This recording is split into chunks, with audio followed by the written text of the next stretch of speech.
어느 날 바리새인들이 예수님께 질문을 하기를 하나님의 나라가 어느 때 임하나이까? 그렇게 물었을 때에 예수님께서 말씀하시기를 하나님의 나라는 볼 수 있게 임하는 것이 아니요 또 여기 있다 저기 있다고도 못하리니 하나님의 나라는 너희 안에 있느니라고 말씀을 하셨습니다. 어떤 사람들은 이 말씀을 가지고 거듭나지 못한 사람들, 중생하지 못한 사람들은 예수님의 다시 오심을 부인하고 내세 천국을 부인합니다. 그렇다고 하면 이 말씀의 뜻이 무엇일까요? 정말 예수님의 재림도 부인하고 내세인 천국도 부인하는 말씀일까요? 아닙니다. 그러나 오늘 본문은 하나님의 나라는 너희 안에 있느니라고 말씀하셨습니다. 헬라어로는 너희 안에라는 말은 너희 중에라는 뜻도 됩니다. 그러므로 너희 안에란 말은 너희가 고대하던 메시아가 와서 너희 가운데 서 있고 또한 하나님의 나라가 이미 시작되었다는 뜻입니다. 그런데 그것도 모르고 너희는 메시아가 와서 하나님의 나라를 이루어 주시기를 바라느냐는 그런 뜻입니다. 하나님의 나라는 다윗과 같은 왕이 나타나서 정치적으로 혁명을 통해서 일어나는 것이 아니라는 뜻이며 이미 메시아가 와서 지금 너희와 함께 있다는 것입니다. 하나님의 나라는 영적으로 임하는 것이지 너희가 생각하는 것 같이 보이는 방법으로 도래하는 것이 아니라는 뜻입니다. 그래서 예수님께서는 사람이 거듭나지 아니하면 하나님의 나라에 들어갈 수 없느니라고 하신 말씀대로 우선 메시아를 예수님을 나의 구주로 영접하고 내 영혼이 변화되어야 하므로 영적으로 임하는 것이지 정치적으로 어떤 혁명을 통해서 임하는 점이 아니라는 뜻입니다. 그런데 너희들은 메시아인 나를 배척하면서 어떻게 하나님의 나라에만 들어가려고 하느냐는 뜻이 그 속에 담겨져 있습니다. 그래서 하나님의 나라는 볼 수 있게 임하는 것이 아니요 또 여기 있다 저기 있다고 못하리니 하나님의 나라는 너희 안에 있느니라고 분명하게 예수님께서 말씀하셨습니다. 하나님의 나라는 외부적으로 보이게 시작되는 것이 아니라 내부적으로 영적인 변화에서부터 이루어진다는 사실을 우리가 알아야 합니다. 그러면 우리가 바라고 학수고대하는 예수님은 언제 오시는가? 오늘 여기에 대해서 우리가 생각하면서 은혜를 나누려고 합니다. 첫째로 우리 예수님은 이미 오셨습니다. 임마누엘로 우리와 함께 계시고 하나님의 나라가 시작되었다는 것입니다. 그러므로 하나님의 나라는 너희 안에 있다는 말씀은 내세 천국이 따로 없다는 뜻이 아닙니다. 그들이 바라고 고대하는 메시아가 이미 오셔서 너희 가운데 있고 하나님의 영적으로 이루어지고 있다는 말씀인 것입니다. 세례 요한이 잡힌 후에 예수님께서 때가 찼고 하나님의 나라가 가까웠으니 회개하고 복음을 믿으라고 말씀을 하셨습니다. 여기에서 천국이 가까웠다는 것은 손을 내밀면 붙잡을 수 있게 되었다는 것입니다. 그만큼 임박했다는 거예요. 이미 시작되었다는 뜻이 있습니다.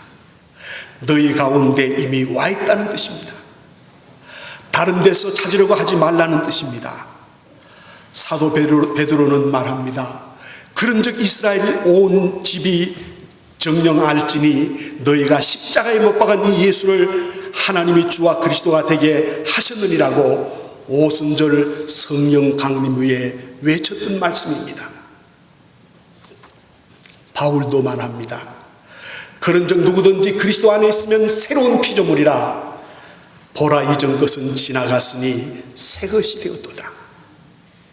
예수님은 이미 오셨고 십자가로 승리하셨고 온 세상을 지금도 주님은 통치하고 계시는 것입니다. 두 번째, 언제 우리 주님이 오시는가?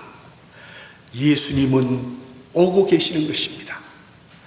예수님은 메시아로 임마누엘로 2000년 전에 오셨을 뿐만 아니라 부활하신 주님은 지금도 우리 개인에게 찾아오시는 것입니다. 그래서 요한계시록 3장 20절에 이런 말씀이 기록되어 있습니다. 함께 읽겠습니다.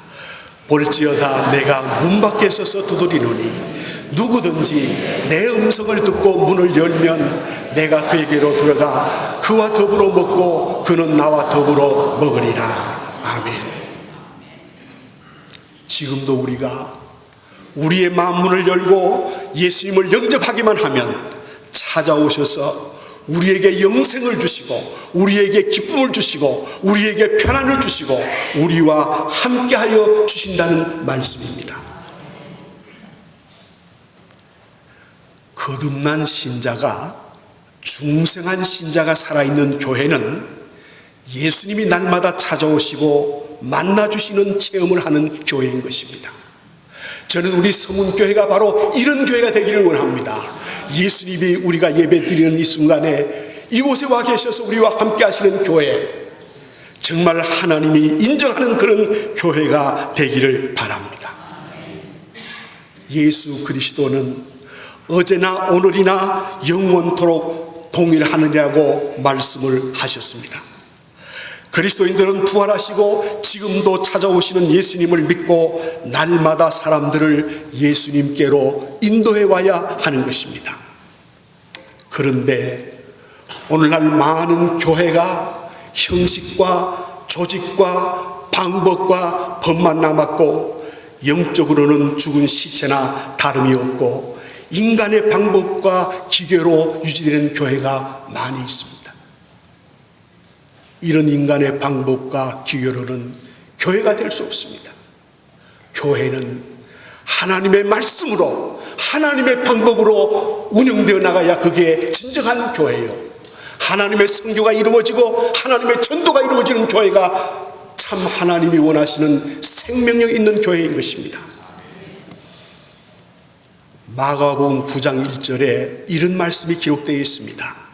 우리 읽겠습니다. 또 그들에게 이르시되 내가 진실로 너희에게 이르노니 여기 서 있는 사람 중에는 죽기 전에 하나님의 나라가 권능으로 임하는 것을 볼 자들도 있느니라 하시니라. 아멘. 이 말씀이 예수님의 재림을 의미한다면 예수님의 예언이 틀렸거나 거짓말한 것이 아닙니까?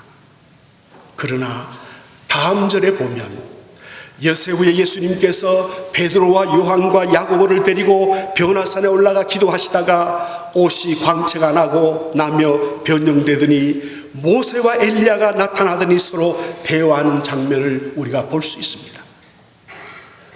너무 놀란 베드로는 장막 셋을 짓고 여기서 같이 모시고 살자며 제안했으나 잠시 후에 구름이 가려우며 오직 예수만 그곳에 남아 계셨습니다. 여기에서 심한 광채가 나는 영광스러운 모습으로 변화된 것은 우리 예수님이 이 땅에 재림하실 때의 모습이며 본래의 영광스러운 모습입니다. 베드로와 요한, 야고보가 하나님의 나라가 권능으로 임하는 모습을 보았습니다. 그 모습을 베드로와 요한이 보았습니다. 지금도 우리는 정말 하나님 앞에 예수님을 나의 구주로 영접하고 예수의 사람으로, 성령의 사람으로 서 있으면 베드로가 보았던 영광된 예수님의 모습, 요한이 보았던 영광된 예수님의 모습을 우리도 볼 수가 있는 것입니다. 이런 놀라운 체험이 여러분들에게 이루어지기를 주님의 이름으로 축복합니다. 세 번째, 예수님은 다시 오십니다. 이 세상에 분명한 진리가 있습니다. 그 진리는 우리 사람은 한 번 나면 죽는 것이고, 또 더 분명한 진리는 우리 예수님은 다시 이 세상에 와서 이 세상을 심판하신다는 것입니다. 예수님은 메시아로 이미 오셨고, 또 개인적으로 부분적으로 지금도 찾아오고 계시는 것입니다. 뿐만 아니라 우리 예수님은 구원을 완성하고 하나님의 나라를 완성하기 위하여 다시 오시는 것입니다. 이것이 우리 기독교인들과 교회의 최후의 소망입니다. 여러분, 우리의 최후의 소망은 예수님이 다시 오시는 일이에요. 그런데 오늘 이 교회는 예수님의 재림을, 예수님의 다시 오심을 생각하지 않고 한국 교회가 지금 휘청거리고 있습니다. 그러나 여러분, 분명한 것은 예수님은 다시 이 땅에 오십니다. 초대교회는 이 종말론적인 신앙의 힘과 소망으로 모든 핍박과 환난을 이길 수 있었고, 그 후에 오고 오는 세대에 이 재림 신앙이 힘과 용기를 주었습니다. 여러분, 이 성경 전체의 4분의 1이 예수님이 다시 오신다는 재림의 기록이 되어 있습니다. 신구약 성경에서 1845절이 재림에 관한 말씀이고, 신약 성경 27권 중에 23권이 예수님의 재림에 관하여 말씀하고 있습니다. 그리고 나머지 3권은 한 장으로 된 서신이고, 남은 한 권 갈라디아서는 재림을 전제로 한 말씀입니다. 그러니까 이 신약 성경 전체는 온통 예수님의 재림으로 도배되어 있는 것입니다. 무슨 말씀입니까? 성경의 한 절만 예언이 되어도 하나님은 반드시 이루시는 거예요. 근데 성경에 온통 예수님의 재림이 기록되어 있으니까 예수님의 재림은 반드시 가까운 장래에 이루어진다는 사실을 여러분 믿으시기를 바랍니다. 오늘 저는 이 자리에서 숨을 거두는 한이 있어도 여러분에게 분명히 말씀드릴 말씀은 뭐냐 하면, 예수님은 곧 오십니다. 틀림없이 예수님은 오십니다. 그 시기가 점점점 가까워지고 있는 것입니다. 데살로니가 전서 4장 16절에 보면 이런 말씀이 기록되어 있습니다. 함께 읽겠습니다. 주께서 호령과 천사장의 소리와 하나님의 나팔 소리로 친히 하늘로부터 강림하시리니 그리스도 안에서 죽은 자들이 먼저 살아나고. 아멘. 이 문자 그대로 예수님이 재림하신다는 것입니다. 요한계시록 1장 7절에 보면 이런 말씀이 기록되어 있습니다. 읽으십시다. 볼지어다 그가 구름을 타고 오시리라. 각 사람의 눈이 그를 보겠고 그를 찌른 자들도 볼 것이요 땅에 있는 모든 족속이 그로 말미암아 애곡하리니 그러하리라. 아멘. 예수님은 우리가 하늘로 승천하신 그대로 500문도가 지켜보던 그 모습 그대로 다시 예수님이 이 땅에 오시는 것입니다. 마태복음 16장 27절에 보면 예수님은 영광 중에 오신다고 말씀했습니다. 우리 함께 읽겠습니다. 인자가 아버지의 영광으로 그 천사들과 함께 오리니 그때에 각 사람이 행한 대로 갚으리라. 이게 중요한 말씀이 있습니다. 예수님이 오실 때 하나님의 영광으로 천사들과 함께 오신다 그랬어요. 그리고 주님이 오실 그때에 각 사람이 행한 대로 갚으시리라.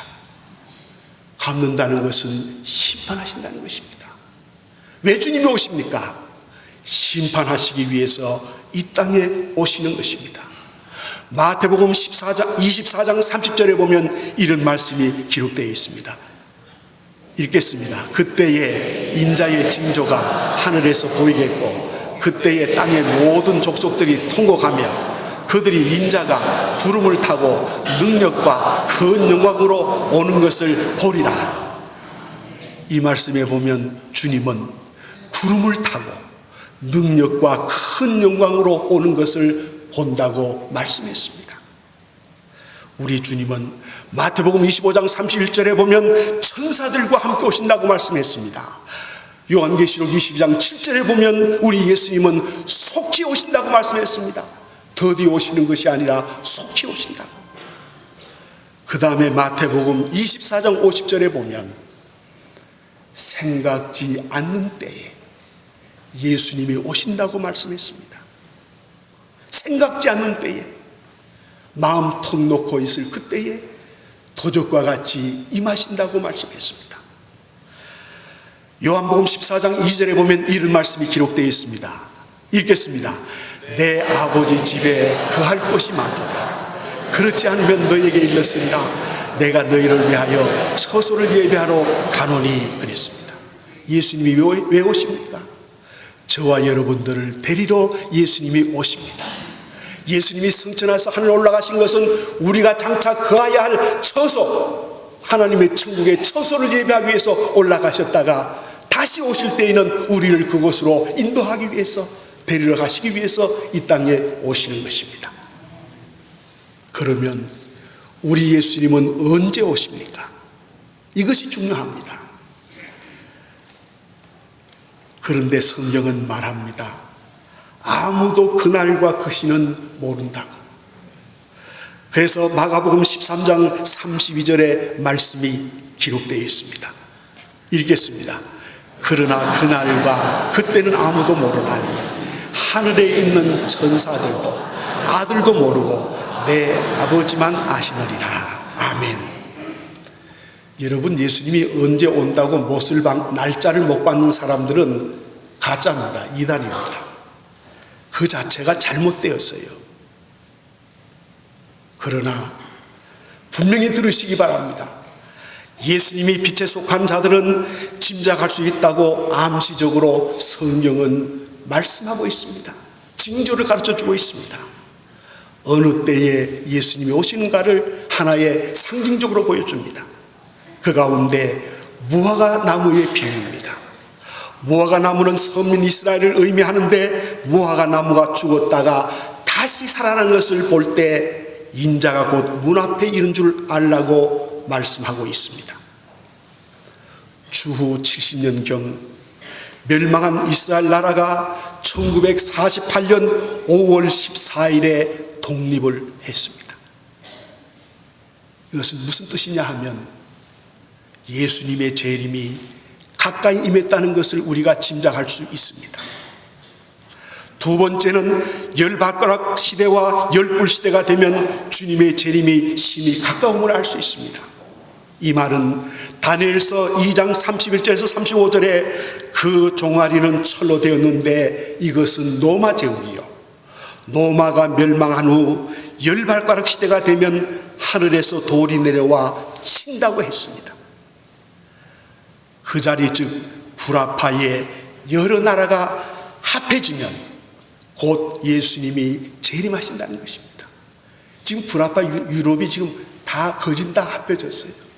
돈도 하나가 되었습니다. 이건 뭐냐 하면 예수님의 재림이 지금 임박했다는 거예요. 예수님이 재림의 문고리를 잡고 지금 미신다는, 힘만 주면 예수님은 오시는 거예요. 밀면, 문을 여시면 오시는 거예요. 이만큼 우리는 지금 임박한 시대에 살고 있습니다. 그래서 다니엘서 2장 44절에 이런 말씀이 있습니다. 우리 함께 읽습니다. 이 여러 나라 왕들의 시대에 하늘의 하나님이 한 나라를 세우시리니 이것은 영원히 망하지도 아니할 것이요 그 국권이 다른 백성에게로 돌아가지도 아니할 것이요 도리어 이 모든 나라를 쳐서 멸망시키고 영원히 설 것이라. 아멘. 예수님이 다시 오셔서 세상 나라를 심판하신다는 것입니다. 다니엘서 7장 1절에서 8절까지의 말씀은 바다에서 올라온 네 짐승 중에 넷째 짐승의 머리에 열뿔이 생겨나면 즉 노마의 재생 구라파 연합국이 생기면 예수님의 재림이 임박했다는 사실을 우리에게 알려주는 징조라는 것입니다. 그러므로 사랑하는 성도 여러분, 우리 예수님의 재림은 임박했습니다. 가까이 와 있습니다. 정신 차려야 합니다. 이대로 살다가는 예수님 맞이하지 못합니다. 준비해야 하는 것입니다. 다니엘서 7장 13절에 보면 내가 또 밤 이상 중에 보았는데 인자와 같은 이가 하늘 구름을 타고 와서 옛적부터 항상 계신 자에게 나와 그 앞에 인도되매라고 했습니다. 무슨 말씀입니까? 이때가 되면 7년 대환란이 있는데 환란 전에 성도들이 휴거된다는 설과 환란을 통과하고 휴거된다는 통과설이 있습니다. 앞으로 우리에게 다가오는 환란은요, 감당할 수 없는, 인간의 힘으로는 감당할 수 없는 환란이에요. 정말 성령 충만하지 아니하면, 신앙으로 무장되어 있지 아니하면, 하나님이 함께해 주지 아니하면 우리에게 다가오는 환란은 견딜 수 없다는 거예요. 다윗은 말합니다. 하나님은 나의 피난처라 그랬는데 이 환란 때에 우리는 하나님의 피난처에 들어가야 하는데 이 상태 이대로는 우리가 하나님의 피난처에 들어갈 수 없어요. 준비되어야 합니다. 다시 오실 주님을 기다려야 하는 것입니다. 그 다음에 우리가 아는 대로 큰 지진과 기근이 있다고 했습니다. 마태복음 24장 7절에 보면 민족이 민족을, 나라가 나라를 대적하여 일어나겠고 처처의 기근과 지진이 있다고 말씀했어요. 세계 곳곳에서는 지진으로 인해서 많은 인명피해가 나서 휘청거리고 있습니다. 여러분, 얼마 전에 일본, 인도네시아, 중국에서 6도 이상 지진이 났습니다. 이 6도 이상 지진이 나면 굉장한 피해가 있는 거예요. 그런 지진이 자꾸 지금 이제 그 시간을 좁히고 있습니다. 우리나라에도 지진이 계속 일어나고 있어요. 3도 정도. 지금 우리가 살고 있는 이 지구촌은 기근, 전쟁, 갈등, 반목으로 문제투성입니다. 여러분, 이 산적한 우리 지구의 문제를 누가 해결할 수 있습니까? 이 산적한 문제를 해결하실 분은 오직 예수 그리스도, 주님이 오셔야 이 문제를 해결할 수 있는 겁니다. 그렇기 때문에 주님이 오실 날이 임박한 거예요. 그런데 그날과 그 시는 아무도 모른다고 했습니다. 그러나 분명한 것은 주님이 곧 오십니다. 곧 오십니다. 분명히 저는 말씀드렸어요. 따라하십시다. 주님 곧 오십니다. 예수님 곧 오십니다. 따라하지 않는 분들은 왜 따라하지 않아요? 제가 얼마나 주님이 오신다는 설교를 여러분에게 자주 합니까? 지금 한국 교회는 죄를 회개하라는 문제, 주님이 오신다는 이 문제를 설교하면 그 사람은 조금 부식 목사로 생각하는데 천만의 말씀이에요. 저는 신식 목사입니다. 여러분, 주님이 오세요. 반드시 오신다는 사실을 믿으시면 아멘 하시길 바랍니다. 우리는 준비해야 합니다. 준비하지 않으면 주님 오실 때 주님 맞이할 수 없습니다. 따라하십시다. 예수님 곧 오십니다. 이 정도 따라합시다. 예수님 곧 오십니다. 아유, 예수님 오시면 안 되는데, 내가 지금 한 달에 월급을 얼마나 받는데 얼마나 편한데 예수님이 오셔. 그런 분도 있을 거예요. 그러나 예수님은 오십니다. 그러나 예수님은 곧 오십니다. 준비하신 우리 서문의 성도들이 되시기를 주님의 이름으로 축복합니다.